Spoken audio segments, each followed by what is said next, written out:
sejak tahun 1923 1924 datang Arab, datang Hijaz menika kedadosan pemberontakan oleh kaum Wahabi.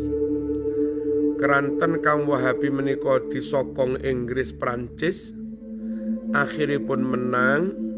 Amir yang ketika itu dari kalangan ahlu sunnah nggih menika saking gubernuran Turki Utsmani Syarif Hussein kalah, Wahabi menang. Nah, Wahabi bersekongkol kalih Alu Saud yang memang sokongan Inggris Prancis. Sing perlu kula critakaken para rawuh, sak mantune Wahabi menang. Nah, menika kitab alit judulipun An-Nusus Al-Islamiyah, An-Nusus Al-Islamiyah fi raddi ala madhhabil Wahabiyah, dipun serat kalian Kiai Muhammad Fakih Mas Kumambang Gresik. Piyambakipun kala rumiyin dados rais awal zaman Mbah Hasyim Asy'ari dados rais akbar. Nah, kitab menika dipun takrit kalian Mbah Yai Maimun Zubair, ugi dipun takrit kalian Dr. Hussein Alwani, mufti Australia.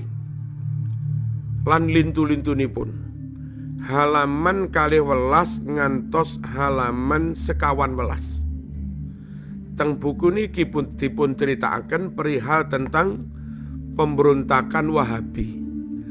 Yang halaman 12 dipun dawuhaken bilih pendiri Wahabi Muhammad bin Abdul Wahhab menika berguru kepada Jeffrey Hamper, sang intelijen mata-mata dari kerajaan Inggris yang agamanya Yahudi. Wong jenenge Yahudi senajan apal Quran niate mesti ngerusak. Mereka enggak akan rela kalau Islam niki berkembang. Walan tardha ankal yahudu walan nasara hatta tattabi'a millatahum. Nah, Wahabi didirikan oleh Muhammad bin Abdul Wahhab, piyambake berguru kepada orang Yahudi. Terus walhasil setelah pemberontakan menang dan Wahabi koyo ngono kuwi, akhiripun satu, mereka menggusur, meratakan rata dengan tanah semua makam sahabat, semua makam syuhada, semua makam ulama.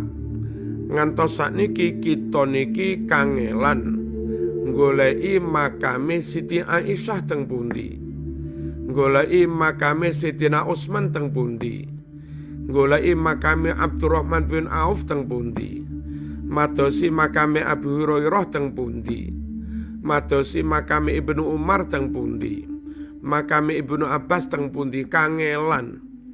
Sedang teng makam syuhada Uhud menawi panjenengan umroh atau haji terus ziarah ke syuhada Uhud, di sana dipageri terus ada beberapa batu dari 70 makam yang ada di kompleks syuhada Uhud.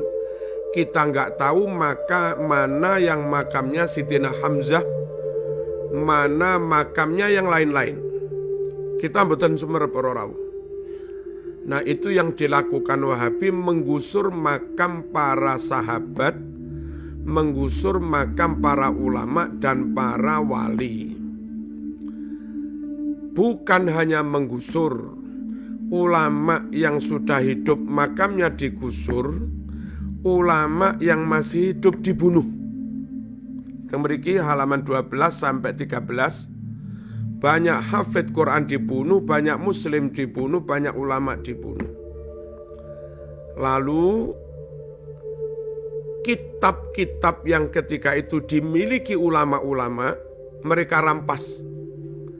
Hasil dari perampasan itu, teng mriki didhawuhne ada ribuan naskah Bukhari, ada ribuan naskah Sahih Muslim, ada ribuan naskah kitab yang lain, tafsir, usul fikih dan yang lain-lain. Nah, kitab asli miliknya ulama Ahlus Sunnah wal Jamaah itu dirampas, lalu dikumpulkan di lapangan, keterangin sebagian yang lain dimusnahkan. Kemudian setelah kitab-kitab asli milik ulama itu dirampas, dimusnahkan, mereka kaum Wahabi ngeten niki, nah niki tak cekel niki, mereka menerbitkan, mencetak Sahih Bukhari seperti yang saya miliki ini. Man kudu percaya kali kula sebab kula niki alumni Muhammad bin Saud juga. Saya alumni Jami'atil Imam Muhammad bin Saud. Mereka mencetak Sahih Bukhari dan sudah banyak hadis dihilangkan. Beberapa kalimat dirubah. Begitu juga Sahih Muslim dan yang lain-lain. Nah, kesimpulan nih, nyun sewu, Wahabi membahayakan, merusak Islam. Dari pendirinya Wahabi yang berguru kepada Muhammad bin Abdul Wahab, berguru kepada Jeffrey Hamper Yahudi. Dari situ ada proyek ingin merusak Islam dari dalam. Lalu berontak, bersekongkol dengan Inggris Prancis penjajah. Nyata kalau itu merusak Islam. Lalu setelah menang, makam ulama, makam syuhada, makam sahabat digusur. Itu menghilangkan bukti sejarah, itu menghilangkan situs sejarah, itu menghilangkan artefak yang itu penting dalam pembuktian sejarah. Itu juga merusak Islam. Lalu membunuh para ulama hafidh Quran, itu juga merusak Islam. Lalu kitab-kitab dirampas, dimusnahkan, itu merusak Islam. Dan setelah kitab dimusnahkan, diterbitkan kitab Sahih Bukhari baru yang sudah dikurang-kurangi. Itu juga merusak Islam. Untungnya para rawuh, untungnya banyak santri-santri semacam Mbah Hasyim Asy'ari. Saya yakin kalau dari Banyuwangi mungkin juga Mbah Syafaat, utawi abai Mbah Syafaat, mungkin juga Mbah Manan, terus kalau dari Blitar Mbah Yeriduan, kalau dari Jogja Mbah Munawir, kalau dari Gresik itu tadi Mbah Muhammad Fakih, kalau dari Jombang Mbah Hasyim Bawa, Mbah Bisri, terus dari Sarang Mbah Zubair, abai Mbah Maimun, dan banyak santri yang ketika itu mondok teng Mekah, ngerti Arab ada pemberontakan ngoten niku, santri-santri niku segera pulang ke Indonesia. Pulang membawa kitab Sahih Bukhari, pulang membawa kitab Ihya, pulang membawa kitab Ibnu Katsir, pulang membawa kitab-kitab yang lain.